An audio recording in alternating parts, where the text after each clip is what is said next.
Welcome, everyone. Today, we're diving into an explainer that's honestly going to challenge everything you might have assumed about spiritual purity and friendship with God. We're unpacking a fascinating text called The Path of Wilayah and Spiritual Purification. And trust me, it goes way beyond the surface-level stuff to uncover what actually matters in a spiritual journey. So let's just kick things off with a big question. Who exactly qualifies as a true friend of God? A Wali? You know, society usually pictures someone totally detached from the real world, maybe living up in a mountain cave somewhere, performing non-stop miracles. But the source material we're looking at today paints a completely different and frankly much more grounded picture. Here is our roadmap for today. We'll be hitting 6 key areas. 1. Defining a true Wali. 2. The core of Wilayah. 3. The 8 levels of deeds. 4. Fardh versus Nafl acts. 5. Misplaced religious priorities. And 6. The ultimate goal, Tazkiyah. All right, let's jump straight into section 1, defining a true Wali. Now, the Arabic terms Wilayah and Wali actually stem from a linguistic root that means closeness, friendship, or guardianship.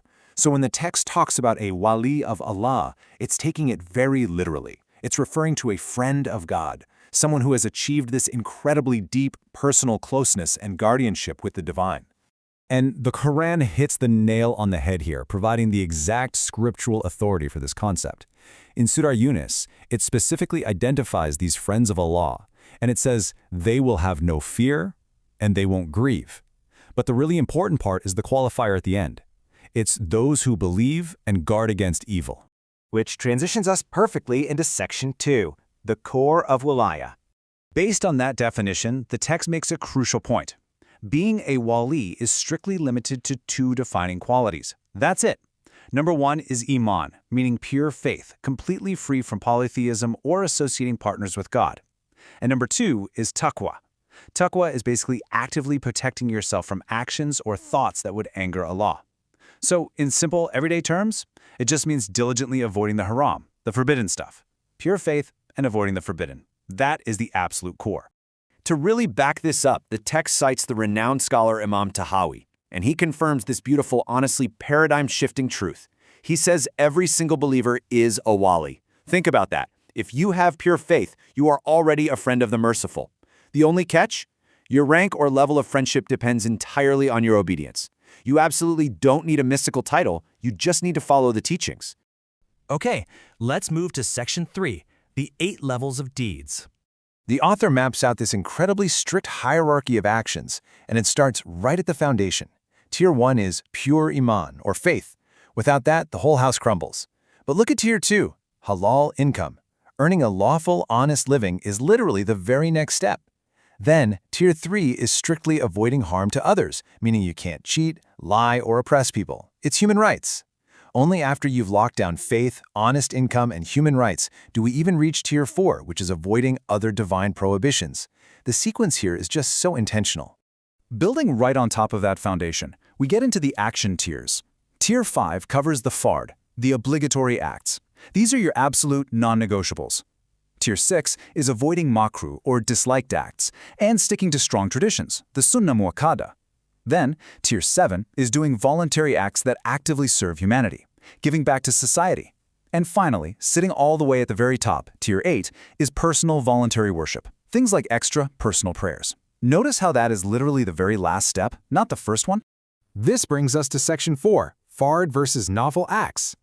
The text highlights this fascinating hadith qudsi, and it's an absolute game changer. It explicitly states that God loves the fulfillment of mandatory duties, the Fardh, more than any voluntary action. Let that sink in. The primary way to draw near to God isn't by doing thousands of extra optional prayers. It's by doing exactly what was actually enjoined upon you in the first place. Mandatory acts carry the real spiritual weight. And the author really drives this home with his stark warning from the scholar Mujaddideh Al-Fsani. He says that voluntary worship means absolutely nothing, zero, if a single mandatory duty is willfully ignored. The contrast is just staggering. 1,000 years of extra worship cannot patch up the hole left by skipping your basic foundational obligations. All right, Section 5, misplaced religious priorities. Knowing all this forces us to ask a really tough question. The text uses this brilliant metaphor. Are we walking around with the shirt of our faith worn completely inside out? Have we totally reversed our spiritual priorities? The contrast the author draws here is incredibly revealing. Society, right? We constantly praise outward signs of piety. We look at specific clothing, like turbans, or public, voluntary chanting, the whole aesthetic of holiness. That's the societal standard. But the prophetic standard? It strictly prioritizes whether you earn an honest income, respect human rights, and fulfill your mandatory duties. Basically, society judges everyone by tier 8, while the source material insists we have to judge by tiers 1 through 5. The text gives a massive warning here. If you focus on personal, voluntary worship while you're actively harming others or earning unlawful money, you're turning religion into a total illusion. You can't cheat people in business, step all over their rights, and then try to make up for it by doing a bunch of extra voluntary prayers at night. According to this 8-tier structure, skipping those foundation levels renders that top-tier worship completely meaningless. Actually, worse than meaningless. It just leads to spiritual delusion. Which brings us to our final part, Section 6, the ultimate goal, Tazkiyah. The source emphasizes that the core mission of the prophet wasn't just to hand out a bunch of outward decorative rituals. The real mission was Tazkiyah. That means the true internal purification of the soul. That internal cleansing, rooting out corruption, greed, and malice from your heart and your daily actions. That is the only true measure of success. And this Quranic verse beautifully summarizes the whole shebang. It says ultimate success is tied directly to this internal purification. It all boils down to the condition of your soul. If your core is corrupt, all those fancy outward actions hold zero weight. But if the core is purified through solid faith, honest living, and genuine respect for human rights, well, that is true success. So as we wrap up this explainer today, I want to leave you with this final provocative thought for your own spiritual journey.